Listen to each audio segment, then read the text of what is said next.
Le jeu JE n'existe pas. Quand on est chef d'entreprise, le jeu JE n'existe pas. C'est on avance ensemble et on réussit ensemble. J'ai jamais planté la graine de l'échec. Ça aussi, c'est un message que j'ai envie de faire passer. C'est ton système qui t'a fait que tu t'es enfermé toi-même dans ton propre souffrance, dans ton propre délire. Quand on n'a pas d'objectif, on est mort. Ou quand l'objectif s'éteint au fur et à mesure parce qu'on n'y arrive plus, on est en train de mourir en vérité. Bienvenue dans ce nouvel épisode de l'émission Santé d'entrepreneur, destinée à tous les chefs d'entreprise qui n'ont pas le temps de prendre soin d'eux. Vous y trouverez des interviews de dirigeants et des tips pour faire de votre santé une priorité et surtout un allié pour le développement de votre business, pour la croissance de votre entreprise.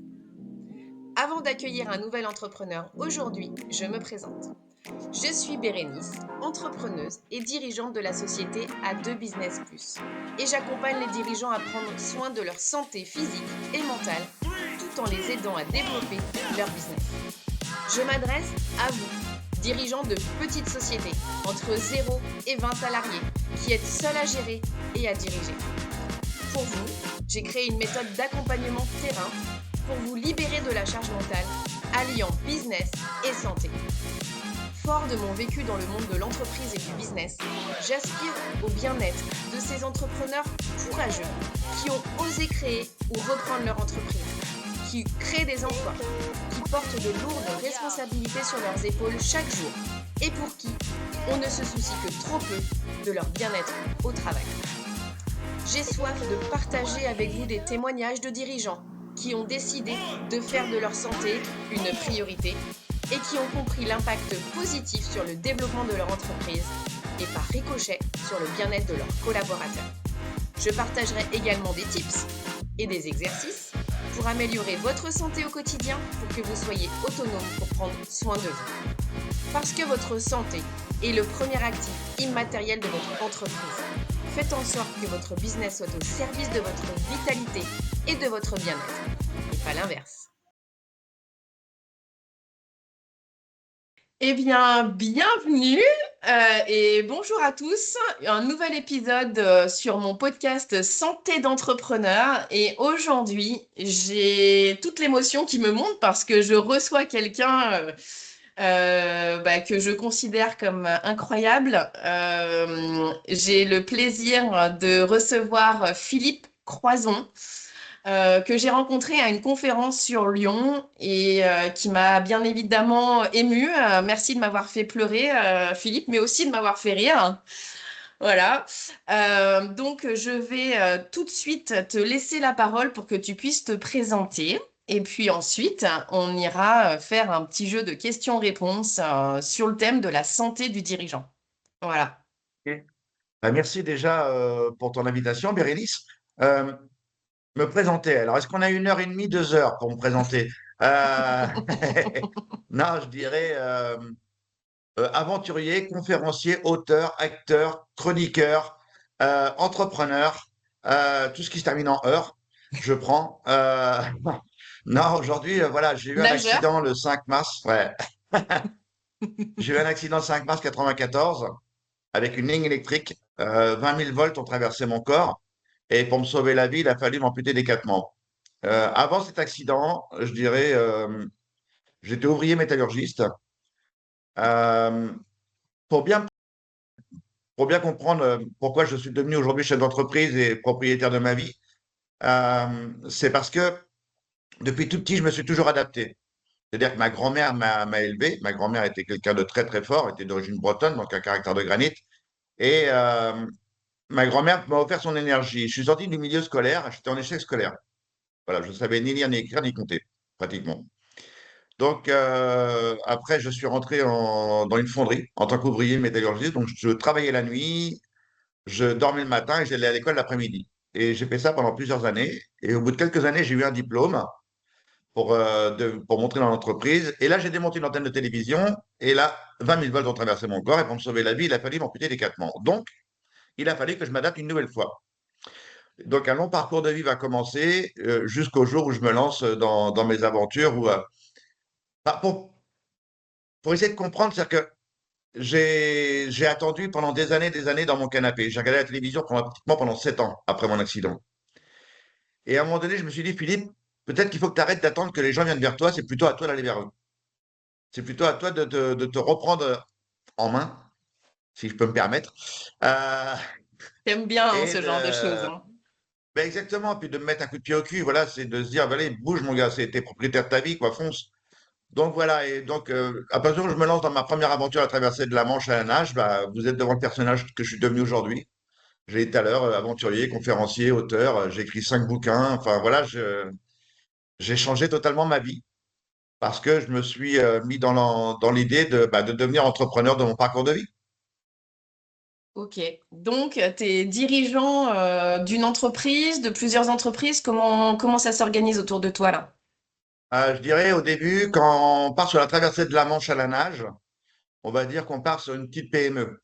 Une petite PME avec un budget de traverser la Manche, 40 000 euros. D'accord? Là, ça se construit au fur et à mesure. Je m'entraîne, c'est dur, c'est violent, je sais pas nager, je suis pas sportif. Je monte une équipe de winners, je trouve les meilleurs, ceux qui ont réussi à la traversée de la Manche, l'ancien équipe de l'équipe de France de football. Je monte une équipe autour de moi et je leur file le paquet. Moi, j'ai l'idée, mais c'est à eux de m'emmener à la victoire. Le jeu JE n'existe pas. Quand on est chef d'entreprise, le jeu JE n'existe pas. C'est on avance ensemble et on réussit ensemble. Quelqu'un qui dit jeu en permanence, je suis persuadé au plus profond de moi-même qu'il court à l'échec. Il ne pourra pas ramener son équipe. C'est pas possible. Pas aujourd'hui. Et donc, bah ça, c'est la traversée de la Manche. 2 ans de travail, 2 ans d'entraînement, amener une équipe. Et c'est pareil, quand moi, je vais pas bien, mon équipe me remonte le moral. Et quand mon équipe ne va pas bien, c'est moi qui remonte le moral de mon équipe. C'est un tout. Après, on commence à monter en gamme. C'est-à-dire que relier les 5 continents à nage, on est sur un budget de 400 000 euros. Là, on va relier les 5 continents à nage, donc une plus grosse équipe encore. Après, une équipe média, une équipe de tournage pour un documentaire, ainsi de suite. Voilà, j'ai gravé encore un échelon.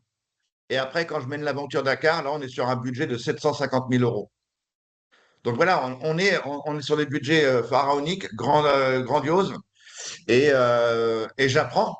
J'apprends sur le terrain. J'ai jamais fait d'école à dire je vais être manager ou un truc comme ça. J'apprends au fur et à mesure en regardant ceux qui sont autour de moi. Et attention, hein, je ne vis pas dans le monde des bisounours. Quand quelqu'un n'est pas bon dans mon équipe, je suis obligé de lui dire merci d'être venu, mais tu peux pas rester. Tu peux pas rester. Tu vas faire du mal à l'équipe. Tu vois, on est une équipe soudée, on a un objectif commun, et toi, tu n'es plus dans l'objectif commun. Donc, tu peux pas rester. Je te remercie d'être venu, mais maintenant, tu t'en vas. Parce que derrière, j'ai des sponsors, j'ai des partenaires, j'ai une pression. Comme tout chef d'entreprise, il a une pression sur les épaules. Mais moi, je la partage, cette pression. Je ne la garde pas que pour moi. Et c'est ça qui est important. C'est ça que j'ai envie de dire aux chefs d'entreprise. Combien de chefs d'entreprise je rencontre et qui me disent Philippe, si je demande un coup de main, je suis un loser. Pourquoi? Parce que c'est culturel dans notre société française. Si on demande un coup de main, ça veut dire qu'on n'a pas atteint notre objectif. On est mauvais. Mais, putain, mais c'est tellement bête. Parce qu'après, on arrive au final que l'entreprise coule.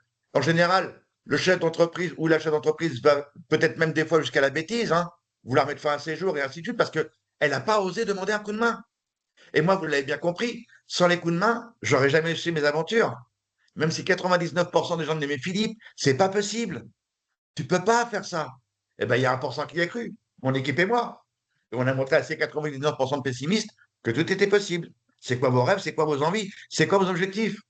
Et c'est comme ça que je suis devenu entrepreneur et qu'aujourd'hui, j'ai créé une autre société qui s'appelle Handy Park, où on a créé une application où on trouve toutes les places de parking en France, en Suisse, les places de parking privées, publiques pour les personnes PMR, mais pas que. On trouve également les plages accessibles, les restaurants, les pharmacies, les médecins, enfin, tout ce qui est accessible en France pour les personnes âgées, pour les personnes en situation de handicap, les parents avec poussette, la personne qui a la jambe dans le plat pendant un instant T. Elle a besoin d'accessibilité. C'est pratiquement plus de 50% de la population. Donc voilà comment je suis devenu entrepreneur. Pourquoi? Parce que j'ose les choses. Je vais arrêter d'attendre que ça vienne vers moi. C'est moi qui va vers les gens, qui les bouscule, qui leur demande un coup de main et on avance ensemble. Ok. Alors du coup, là, j'ai plusieurs questions par rapport à ce que tu viens de dire. La première, c'est comment tu as fédéré des gens autour de toi? Ça, c'est un secret. Parce que là, tous ceux qui nous écoutent, attention, ça va pas être gratuit, hein. Non, je pense que, regarde, juste, voilà, j'ai rien d'autre que ça. Ma tête, faire rêver les gens qui sont en face de moi, c'est très souvent quand je finis mes conférences, je dis, mais j'ai jamais eu un partenaire avec un mail ou un coup de téléphone. À chaque fois que j'ai eu un partenaire, c'est quand j'ai eu un rendez-vous, je suis rentré dans son bureau, que je lui ai parlé, que je l'ai fait rêver. Moi, en général, quand on me jette par la porte, je rentre par la fenêtre. J'abandonne pas le truc. Je l'ai dit tout à l'heure, je vais chercher les gens. J'ai envie que tu sois avec moi. Donc voilà, et je vais parler avec eux. Et, et peut-être ma bonhomie, le smile, enfin, ma personnalité comme ça, quoi. J'aime être au contact des gens et de leur. Bien sûr, quand j'arrive pas à la fleur au fusil, hein. Non, non, j'ai tout préparé, j'ai un dossier, tout est là, tout est propre, tout est nickel. J'ai travaillé en amont. Il y a pas de surprise. Quand par exemple, je vais avoir le partenaire de la Matmut pour le Dakar, c'était mon plus gros partenaire. Si on regarde la voiture, il y a marqué Matmut en gros. Je dis comment je vais choper Monsieur Avis, qui était le patron de la Matmut à l'époque. Et j'ai vu qu'il était à l'hôtel de ville de Paris, 1 heure et demie de TGV. J'ai pris le train. Et mon dossier était prêt. J'avais ma propre sécurité, l'équipe, les machins. Et j'étais le voir, je dis voilà, je veux faire ça. Et le mec, il me dit non, je n'ai pas envie. Il dit moi, je veux que vous soyez pilote en voiture électrique sur le trophée Andros. Je dis non, et moi, je vais être pilote sur le Dakar, voilà mon dossier. Il m'a rappelé 3 semaines plus tard, il a été partenaire premium. Mm. Et il a mis 300 000 euros. Mm. Donc voilà, j'ai pas attendu d'essayer de le. J'ai été le voir. Je l'ai provoqué. Je l'ai piqué. Et après, il m'a convoqué dans son bureau, enfin, il m'a invité. Et on a discuté. Et à la fin, il m'a dit ok, je suis avec toi. Mm. Parce qu'il a compris qu'il y avait des messages à faire passer. Ouais. Donc en fait, tu es inspirant. Ouais, c'est ça, j'inspire les gens et peut-être que je leur donne confiance aussi, hein. Maintenant, ils ont vu ce que j'étais capable de faire. Je touche du bois, hein. Tout ce que j'ai mené jusqu'à maintenant, on a été au bout, hein. Ou de la peau de singe, je sais pas comment, comment on peut dire. Mais, mais il y en a qui vont dire c'est la bonne étoile, c'est l'ange gardien. Moi, je dis que c'est juste parce que j'ai osé. Ouais. C'est juste parce que j'ai osé. Et puis, je m'entretiens physiquement, moralement. Enfin, voilà. Et il n'y a pas de super-héros, hein, dans tout ce que j'explique. C'est comme tous les chefs d'entreprise, hein, c'est énormément de travail, hein. C'est énormément de boulot. C'est être derrière son ordi, travailler, gérer, machiner. Mais je l'ai dit tout à l'heure, j'ai végété pendant 7 ans dans mon canapé à faire qu'une chose, à regarder la télé pendant 7 ans. Donc aujourd'hui, j'ai plus envie de retourner dans mon canapé, quoi. C'est fini. Mm. Donc entretien physique et moral et en avant, quoi. Ok. Alors ça, c'est un sujet qu'on va évoquer juste après. J'avais une question concernant la première épreuve que tu t'es, le premier challenge que tu t'es lancé. Donc c'était la traversée de la Manche à la nage. Tu dis 40 000 euros de budget, ça veut dire que tu as fait quoi en fait pour y arriver? Comment ça s'est passé? Déjà, euh, la traversée de la Manche, je l'avais vue sur mon lit d'hôpital. Donc après 2 mois de coma, mon petit bébé arrive au monde, je me réveille en même temps que lui, je décide de vivre pour mes 2 garçons et pour moi, et je demande à une infirmière d'allumer la télévision. Et la première chose que je vois, c'est une jeune fille traverser la Manche à la nage. Et je dis un jour, je traverserai la Manche à la nage. Sans savoir ce que c'était. Et des années plus tard, bah, je me lance dans l'aventure.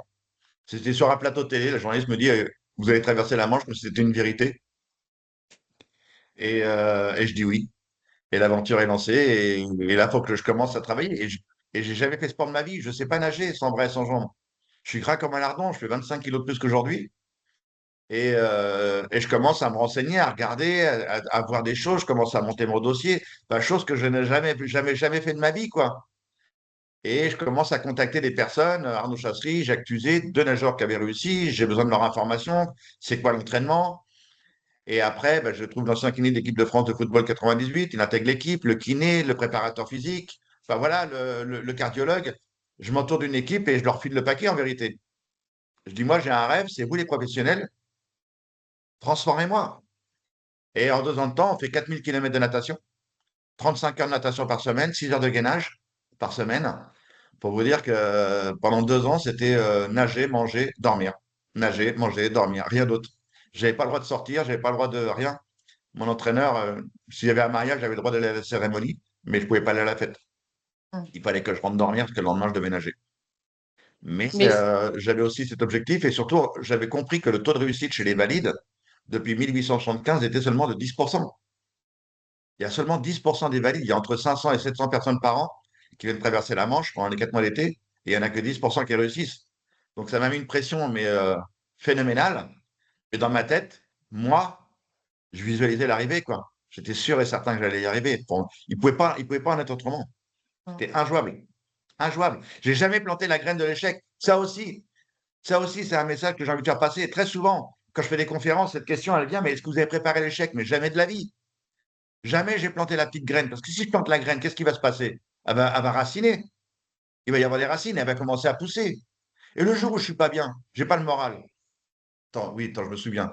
J'ai planté cette petite graine de l'échec, donc tout va bien. C'est normal. Ça roule. J'étais prêt, j'étais au courant que ça allait peut-être foirer. Alors que non, j'ai toujours visualisé l'arrivée, moi.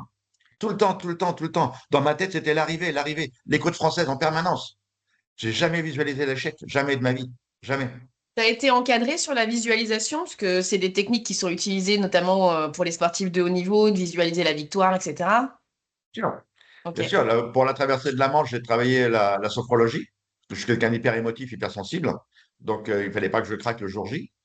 Pour le Dakar, j'ai travaillé avec les pilotes de chasse français sur la cohérence cardiaque et l'auto-hypnose, que mon cœur reste froid en permanence, n'ai pas de montée d'adrénaline, même s'il y a un danger 3, qui est un danger de mort en rallye raid, et que mon copilote ne me l'a pas annoncé, moi, mon cerveau va analyser, va rester froid, mon cœur va rester froid, je vais anticiper le danger, paf, et je vais le passer.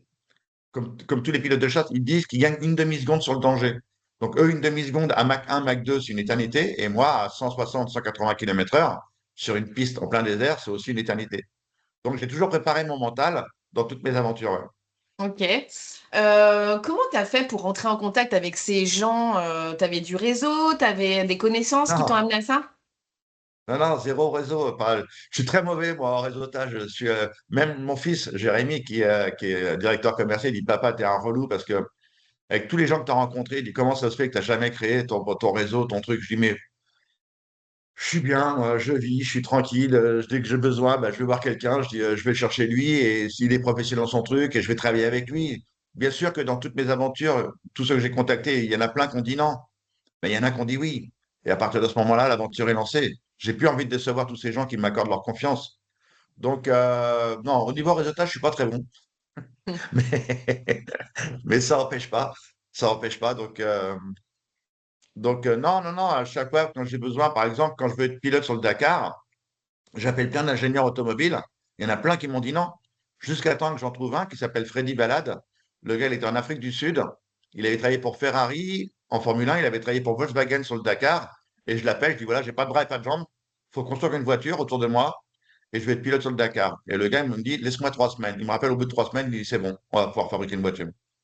Ok. Voilà, c'est parce que j'ai été le chercher. Ouais, donc en fait, tu as, essuyé plein de refus, plein de non, plein d'échecs. C'est un peu Bien comme, sûr. dans, enfin, dans la vie de tous les jours ou dans le commerce. Voilà, on a Eh oui. plein de non. Ok. Tu sais, j'ose tout, hein. J'ose tout, c'est la fameuse phrase d'Audiard, les cons, ça ose tout, c'est comme ça qu'on les reconnaît. Mais ça, c'est les tontons flagueurs. Mais j'ose tout. Tu vois, quand là, j'ai voulu une maison, c'était mon rêve d'avoir une maison au bord de la mer. Bon, je travaille dur, je fais beaucoup de conférences, mais j'avais pas les moyens d'acheter une maison au bord de la mer au moment où je l'ai acheté. Donc j'ai fait plein de banques. Il y a plein de banques qui m'ont dit non. Il y en a une qui a fait une erreur. Elle a regardé mon budget Dakar. Elle a dit ah bah oui, vous pouvez. Sauf que le budget de l'année d'après n'était pas le même. Et je dis, mais peut-être que j'aurai cette maison pendant 2 ans, 3 ans, et après, c'est pas grave. Je la revendrai, elle vendra plus cher que ce que je l'ai acheté. Donc tout va bien. Bon, ça fait 5 ans, je suis encore là, donc tout va bien. Hmm. Ok. Et comment tu as fait pour vivre pendant 2 ans à préparer ton premier défi, par exemple, financièrement? Parce qu'il y a beaucoup de dirigeants aussi voilà, qui sont dans cette problématique de pas forcément se rémunérer, de devoir investir. Donc toi, comment tu Ouais. as fait?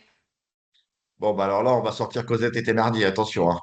Euh, non, faut imaginer, enfin, quand j'ai eu mon accident, j'ai eu le droit qu'à 50% de mon salaire à vie. Donc autant dire que bah, je pouvais pas vivre, j'étais sous le seuil de pauvreté, donc c'était très très compliqué. Donc je faisais des entraînements, et ma compagne, Susanna, allait faire des heures de ménage et ainsi de suite, et c'était très très très très dur. Plus les 5 enfants. Donc moi j'étais le sixième bébé de la famille, hein, le plus gros bébé de la famille qu'il fallait s'occuper parce que le gars il voulait nager. Et c'était un de mes objectifs en disant si je réussis ça, ça va changer ma vie, c'est sûr et certain. J'étais persuadé au fond de moi que mon parcours de vie allait évoluer, allait changer. Et les financements, les premiers financements, c'était on a créé une association pour commencer à trouver des partenaires et ainsi de suite. Organiser un loto bah, pour trouver de l'argent, pour trouver les premiers centaines d'euros, les premiers milliers d'euros. Et puis, pourquoi un budget aussi important, 40 000 euros? C'est parce que c'était les prothèses, la recherche, les ingénieurs. Et un jeu de prothèse, c'était 12 000 euros. Il fallait 2 jeux de prothèse, donc déjà 24 000 euros, plus l'entraînement dans le sud, dans le nord, partout où je passais, les hôtels et ainsi de suite. Et après, il faut payer la traversée de la Manche à une association anglaise, 5 000 euros. Donc voilà, il fallait trouver ces budgets-là. Donc je faisais l'entraînement et après, le soir, j'étais sur mon ordinateur et j'essayais de trouver des budgets, j'essayais de voir comment ça fonctionnait. Et après, je prenais des rendez-vous auprès des entreprises dans ma région. J'avais même créé un club, le club des partenaires où ils avaient le droit à des photos et des vidéos libres de droit. Et voilà, ils signaient une charte en disant je suis membre du club des partenaires avec une sorte de petite fierté. Et, euh, et c'est comme ça que j'ai réussi à trouver mon budget. Ouais. Petit budget, hein, 40 000 euros, qui n'est pas énorme, mais quand tu n'es pas connu, que tu es gras comme un lardon, tu n'es pas sportif et qu'on te regarde de travers, tu te dis bah, jamais personne va te suivre. Et en plus, une personne à mobilité réduite, donc alors là, encore plus, tu imagines. Donc, mais j'ai jamais lâché. À chaque fois, j'ai clôturé mon budget pratiquement au dernier jour. Ok. Mais toutes les aventures, hein. Toutes Mhm. les aventures, c'était comme ça à chaque fois. Ok. Et heureusement que t'as pas dit que tu savais pas nager, hein. Ouais, ça, ils l'ont découvert à la piscine. Parce que le premier jour, ils m'ont mis dans l'eau, j'ai pas été dans le bon sens, j'ai coulé. Parce que je n'avais pas dit à mon équipe que je ne savais pas nager, je voulais leur faire la surprise. Parce qu'on est d'accord, si on dit tout, personne ne vous suit à un moment donné, hein. Donc, il faut savoir garder quelques petits secrets. Donc ça veut dire, par exemple, sur ce premier défi, il y a des gens qui t'ont suivi gratuitement, entre guillemets, enfin, par générosité aussi. La ville, la ville de Châtellerault, à l'époque où j'habitais, m'a offert l'accès à la piscine illimité et puis un entraîneur. Ils m'ont mis un entraîneur, Valérie Carbonel, qui a été un entraîneur très, très dur, mais elle a eu raison. Il fallait pas de compassion, il fallait pas de dire oh t'es fatigué, on verra ça demain. Non, non, t'es fatigué, on en fait plus. Mm. Donc ça c'était vraiment ma coach, hein. La douleur n'est qu'une information. Et voilà, pendant 2 ans, elle m'a toujours dit ne me demande pas d'être ton ami, je ne serai pas ton ami. Donc voilà, elle a été dure, violente, mais elle m'a emmené à la victoire. Mm. Ok. Je voudrais rebondir sur ce que tu as dit tout à l'heure sur le dirigeant qui se considère comme un loser quand il fait appel à des aides. Ouais. Effectivement, je rencontre souvent des dirigeants qui ont cet ego et qui fait que bah, ils veulent être seuls pour se prouver aussi à eux-mêmes ou à leur entourage ou à leur famille, notamment quand par exemple il y a des dirigeants qui ont repris l'entreprise familiale. Enfin, voilà. Ils se disent aussi, ben non, mais j'ai pas le budget pour me faire accompagner, ça coûte trop cher, etc., etc. Qu'est-ce que tu as envie d'apporter comme complément d'info sur ce sujet-là de... C'est dur, hein. Moi je le dis tout le temps, mais il faut oser. Et enfin, je leur dis encore une nouvelle fois, malheureusement, dans notre société, c'est culturel. On a encore cette image du chef d'entreprise qui est le commandant du bateau. Il vient de taper un iceberg, je coule avec le navire. Je me tais, je souffre, je hurle à la mort derrière mon masque de clown des fois, mais je coule avec le navire. Il ne peut pas en être autrement, parce que c'est culturel. Et tu l'as très bien dit, surtout si c'est une entreprise familiale, la pression est tellement monstrueuse, c'est juste horrible. Donc, non, j'ai juste envie de leur dire, peut-être vous avez besoin d'une aide psychologique, vous avez besoin d'un coach à côté de vous, vous avez besoin de... Mais ne restez pas seul, bon sang de bonsoir. Moi, je suis resté seul pendant 7 ans. Et aujourd'hui, je ne suis plus jamais seul.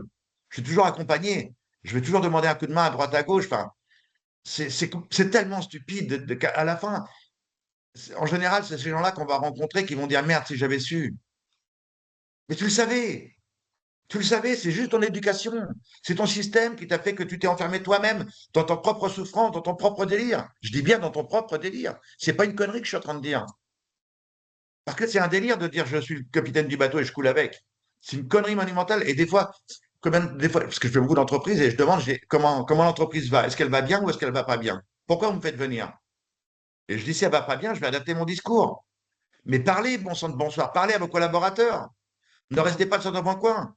Parce que peut-être qu'il y a un de vos collaborateurs qui va avoir l'idée de génie. L'autre jour, j'ai fait une entreprise des fenêtres PVC en Vendée. L'entreprise, elle est très, très mal. Et donc, ils me font venir et le chef d'entreprise, avant, il avait préparé ses collaborateurs. Voilà, il avait fait une réunion avec tout le monde. Il dit, l'entreprise va mal. Il faut vraiment qu'on réduise les salaires pendant je ne sais pas combien de temps. On va sauver la boîte. Et après, promis, quand on aura sauvé la boîte, on va redémarrer. Et là, je vous promets, ça va fonctionner. Tout ce qu'on aura vécu ensemble, ça sera multiplié pour tout le monde. Et je suis venu, j'ai fait ma conférence. Et ils m'ont appelé 2 ans plus tard. Ils m'ont dit, Philippe, est-ce que tu veux bien revenir? Et je suis revenu parce que c'était pas loin. Et ils avaient sauvé la boîte. Et c'était pas une fierté personnelle, c'était une fierté collective.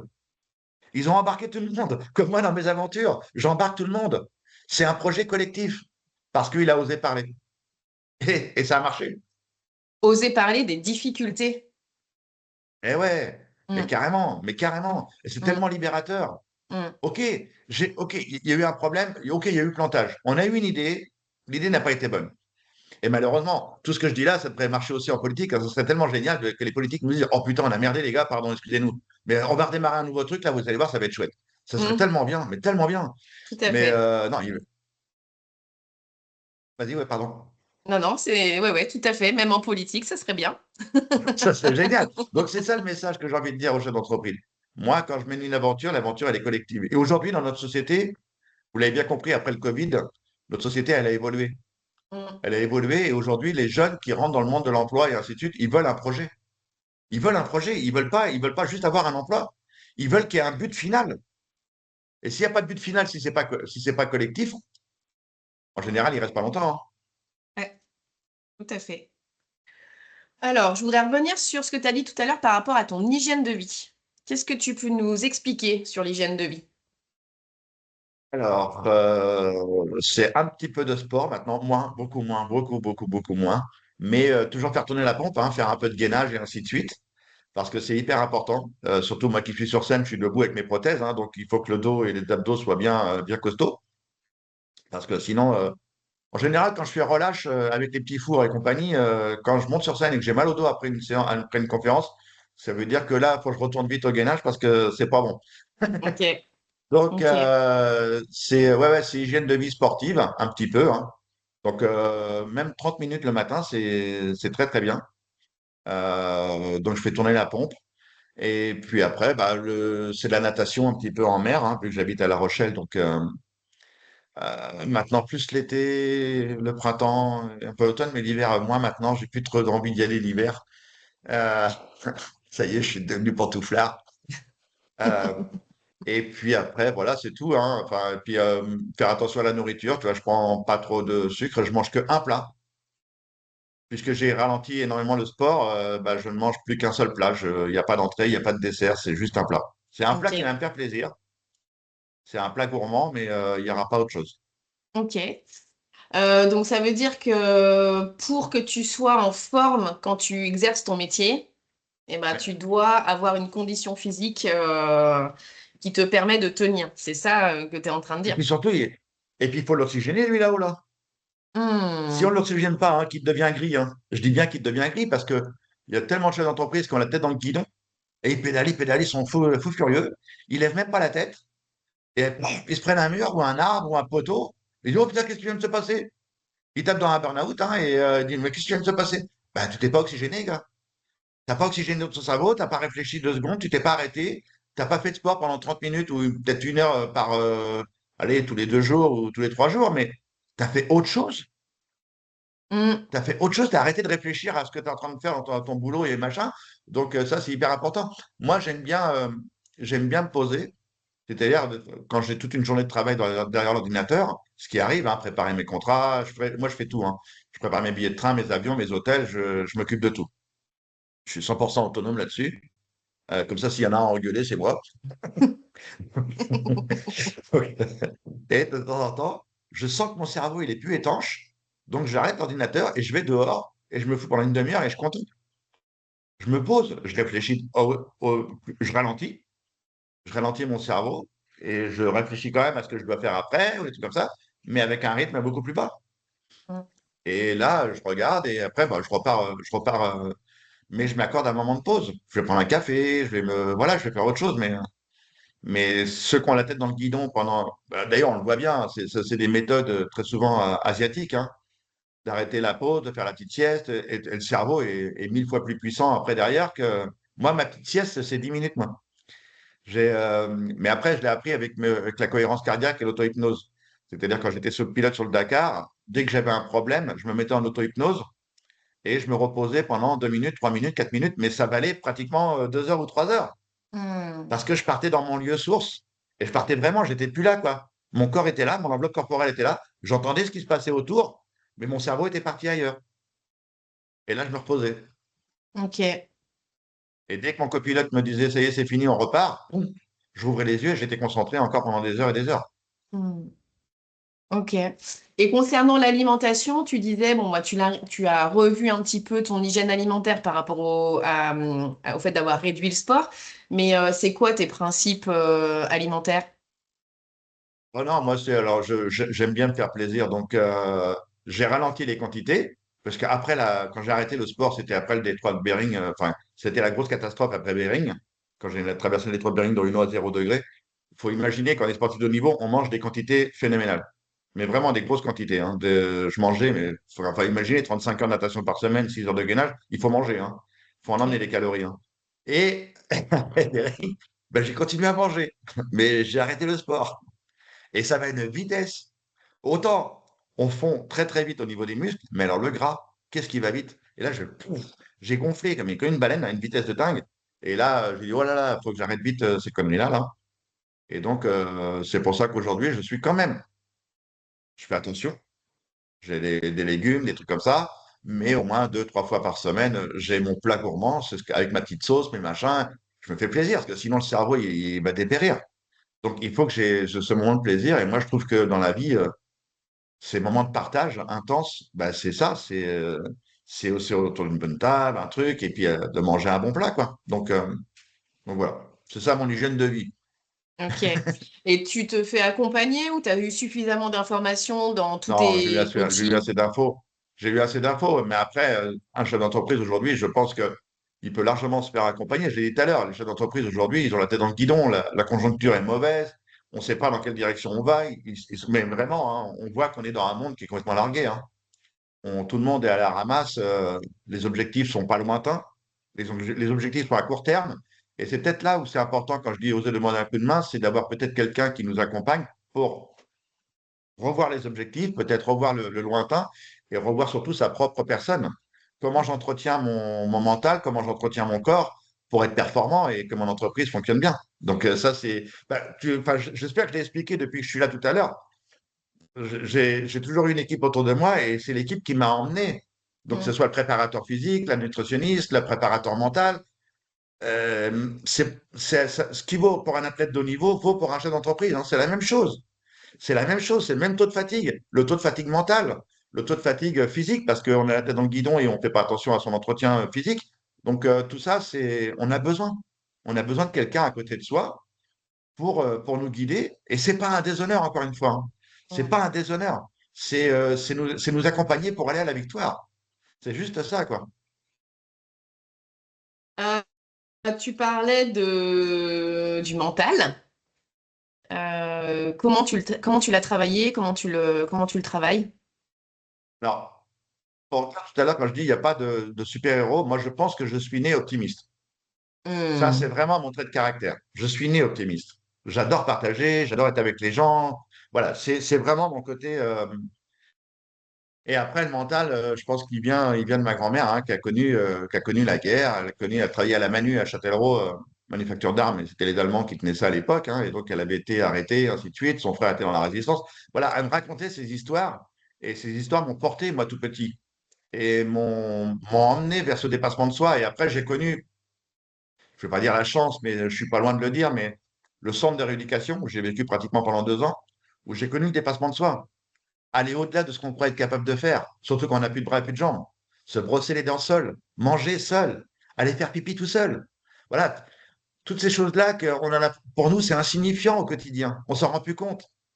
Mais quand on rentre dans l'univers du handicap, ben, ça devient un objectif, mais tellement important de manger seul, d'être autonome. Enfin, donc j'ai eu la chance, ouais, je le dis, j'ai eu la chance de connaître ça. Et quand je me suis lancé dans le sport de haut niveau que je ne connaissais pas du tout, ben, j'ai franchi les mêmes paliers.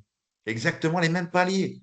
Tu arrives sur un mur, ça ne veut plus passer, ben, tu résistes, tu résistes, tu résistes, jusqu'à temps que le mur casse. Ou alors tu te mets devant, tu le regardes, tu t'arrêtes justement, tu ouvres les œillères, tu fais quelques petits pas en arrière parce que c'est pas un déshonneur, parce que tu as besoin de réfléchir, et tu réfléchis, est-ce que tu mets une échelle, est-ce que tu passes à droite, tu creuses un trou, ou alors tu poses un bâton de dynamite, mais tu fais péter le mur, et tu avances. Donc, moi, ce mental, et le mental vient aussi, je l'ai dit tout à l'heure avec l'équipe, le jeu JE n'existe pas. je peux raconter une anecdote qui est assez incroyable et à chaque fois, elle m'amène tellement d'émotions. C'est que tous les gens que j'ai rencontrés, que ce soit les élus, les chefs d'entreprise pour la traversée de la Manche, quand j'étais dans leur bureau, ils m'ont dit, ouais, on va être avec toi. Et moi, c'est la confiance qu'ils m'ont apporté, qui m'a porté.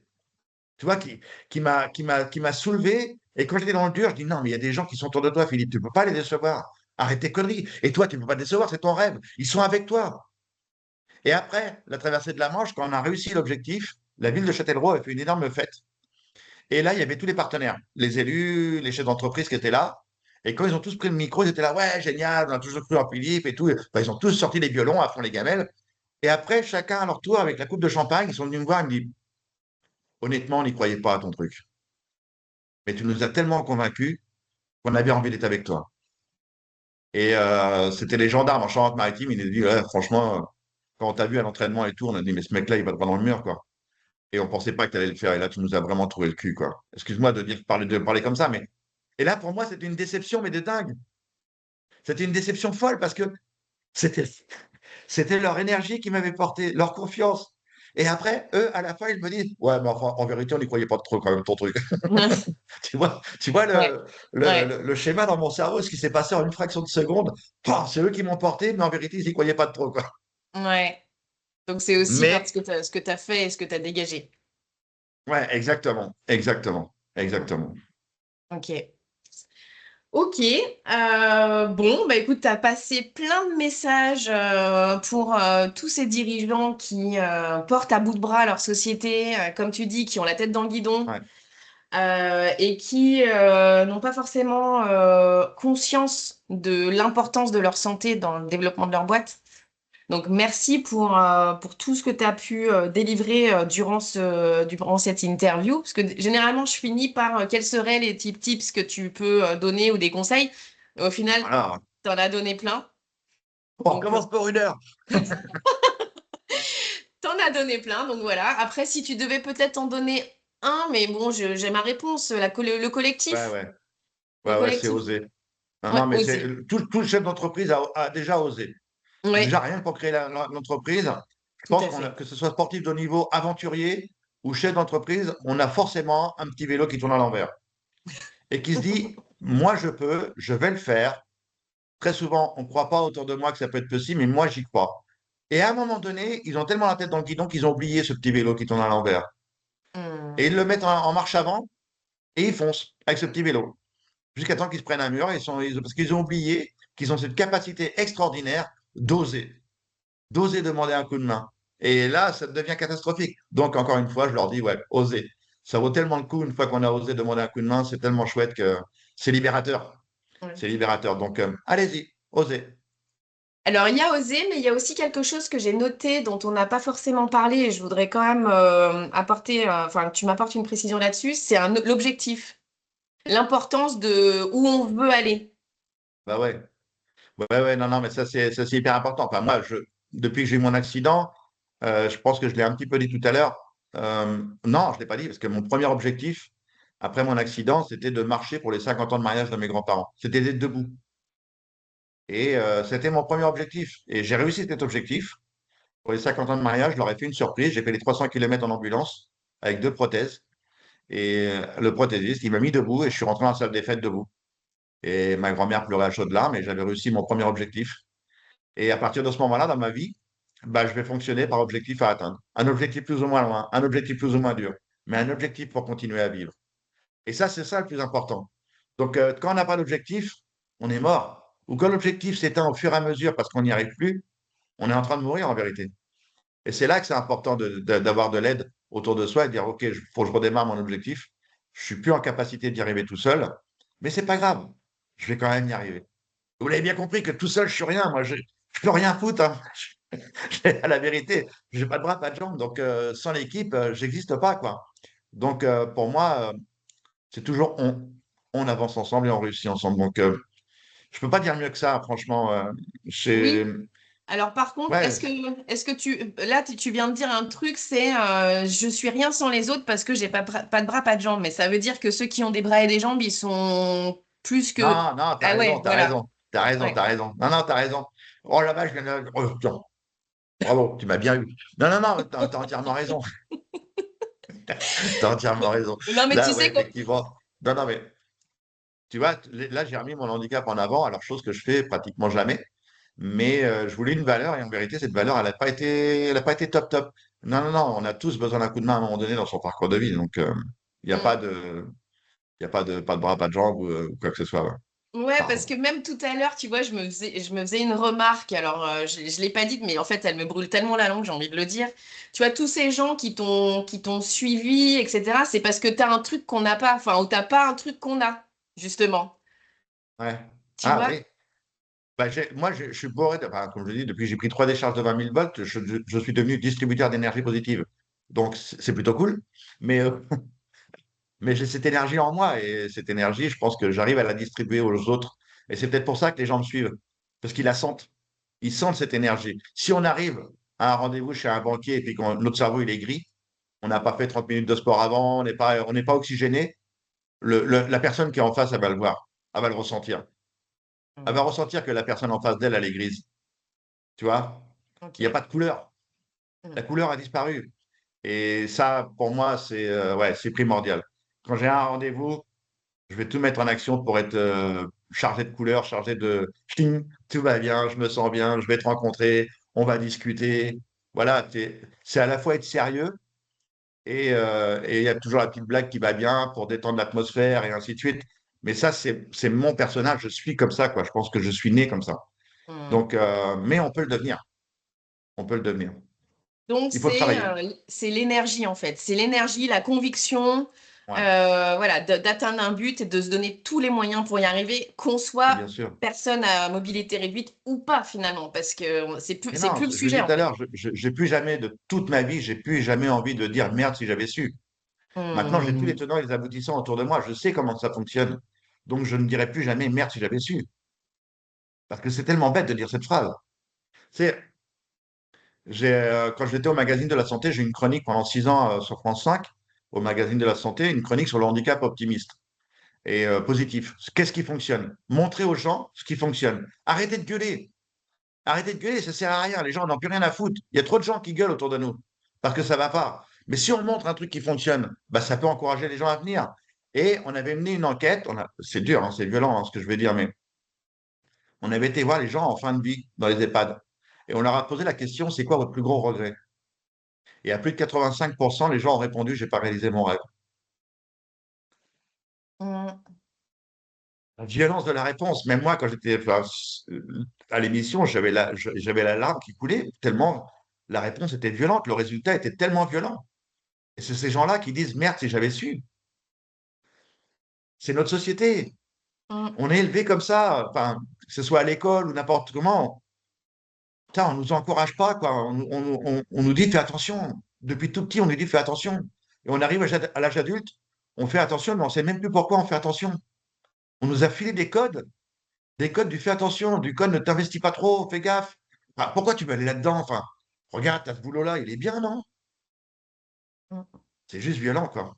C'est juste violent. Donc, Donc, donc entourez-vous. ouais, mais alors ça veut dire que si tu n'avais pas eu cet accident, t'aurais J'ai pas la osé. réponse. J'ai pas la Ouais, réponse. je sais. Mais quelque Non, part, j'ai tu pas vois, la réponse. ça me titille parce que. Et c'est souvent Ouais, ça, quand on tombe au plus bas, quand on a un accident de la vie, qu'on se dit, putain, ben non, en fait, la vie, elle est trop courte, la vie, elle tient un fil. ouais. Donc c'est là que les gens se dépassent. Mais est-ce qu'il faut vraiment attendre ça? Donc C'est c'est bien, pour tu as ça. tout mis là, hein. Tu as mis la T'as vie est vu? trop courte et sur un fil. J'ai été électrocuté, mais bon, sinon, ça va tout va bien. Ah là là, Ouais, j'adore ton ouais, mais autodérision. dès qu'on t'a une perche, je peux pas m'en empêcher. Donc, non, j'en sais rien. Franchement, je sais pas quel destin j'aurais eu si j'avais pas eu cet accident.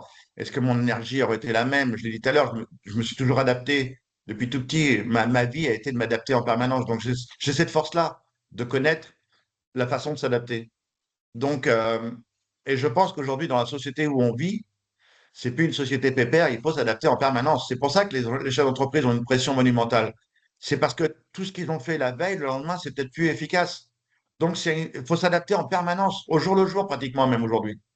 Et c'est ça qui est compliqué. Et c'est ce qui est difficile à comprendre, parce qu'avant, c'était une société un peu pépère. C'est une société où ça allait bien, et maintenant, non. Et puis la technologie va tellement vite, tout va vite. C'est une accélération exponentielle. C'est une accélération qui ne s'arrête plus. Et donc, bah, des fois, les gens, ils n'arrêtent plus à suivre. C'est ce que j'expliquais tout à l'heure. Donc, c'est pour ça qu'il faut savoir s'entourer Ouais. et dire on va accompagner cette accélération. Et donc, du coup, tu vois, tu parlais il faut savoir s'adapter. Ça veut dire qu'on peut avoir pris une décision à un moment donné et tester et se rendre compte que ça fonctionne pas. Et donc, C'est du coup, foireux. on revient sur entre guillemets, on revient sur sa décision en disant, bon, bah, allez, je passe à la suivante, quoi. Exactement. Mais tu sais, quand tu deviens aventurier ou sportif de haut niveau pour traverser la Manche, sur les 5 continents, et puis la sur le Dakar et ainsi de suite, mais c'est exactement ça. C'est-à-dire que pendant les 2 ans, parce qu'il y a toujours 2 ans de préparation, 2 ans d'entraînement pour chaque aventure, mais pendant 2 ans, pour que l'aventure, on arrive à la réussite, il y a plein de chemins. Il y a plein de chemins et toute l'équipe, il y en a un qui peut avoir une idée. Et on a plein de réunions et toute l'équipe va dans cette idée-là en disant, ouais, putain, mais là, c'est bon, là, on le tient, là. Là, on a l'idée de choc, les gars. Là. Et 2 ou 3 mois après, on se rend compte qu'on a pris le mauvais chemin. Donc, ben, tout le monde se dit, oh, merde, erreur, mea culpa, on fait marche arrière, les gars, on enclenche, et on repart où? On repart par là. Ok, on repart par là, on y va, fonce. Et c'est comme ça que j'ai fonctionné à chaque fois pendant 2 ans. On teste tout, et le jour où on arrive, par contre, le jour J, on va pas dire on va tester tel truc ou tel truc. Hein. Tout est écrit, tout est préparé, et on va à l'objectif. Hein. Il y a pas de, alors là, il n'y a plus de faux semblants, il n'y a plus rien, c'est droit devant. Hein. Parce qu'on a tout testé pendant 2 ans. On a eu des échecs, on a eu des réussites, on a eu des pleurs, on a eu des cris, on a eu des engueulades, parce que c'est humain, il y a plein d'humains là-dedans, mais on va au bout. Ok. Eh ben, écoute, je te propose qu'on reste sur ces belles paroles. Si, Je te remercie infiniment pour ta présence sur cette émission. Et donc, je te souhaite plein de belles choses pour la suite. ouais, oui, c'est dur. Prends soin de toi. Bah, merci, et puis à tous ceux qui nous écoutent aussi, plein de belles choses à tous. Et puis, bah, au pire, une rencontre, un de ces quatre, à la croisée des chemins ou lors d'une conférence quelque part à travers toute la France ou ailleurs. Voilà, ou à travers tes livres aussi que tu as écrits, où tu délivres Ouais, le plein de tout petites dernier, il est là, pépites. là. Attention, hop là. Tout est possible. Point d'interrogation, à vous de jouer. C'est mon petit dernier. Ok, génial. Bah, merci à toi, Philippe. Je te souhaite une belle fin de Au journée. revoir. À Merci, au revoir. bientôt. Bye. Eh bien, j'espère que cette interview vous a plu. Alors, si vous aussi, vous avez envie de témoigner sur votre expérience de vie et expliquer à tous ces dirigeants quel lien vous faites entre votre santé et le développement de votre chiffre d'affaires, ou si vous aussi, vous avez envie d'être accompagné pour développer votre chiffre d'affaires, votre business, en prenant soin de votre santé physique et mentale, vous pouvez me contacter soit via les réseaux sociaux et essentiellement sur LinkedIn à Bérénice Volgringer. Ma société, c'est A2 Business Plus. Vous la retrouverez aussi sur Internet. Je vous souhaite une très belle fin de journée et je vous dis au prochain épisode. À bientôt!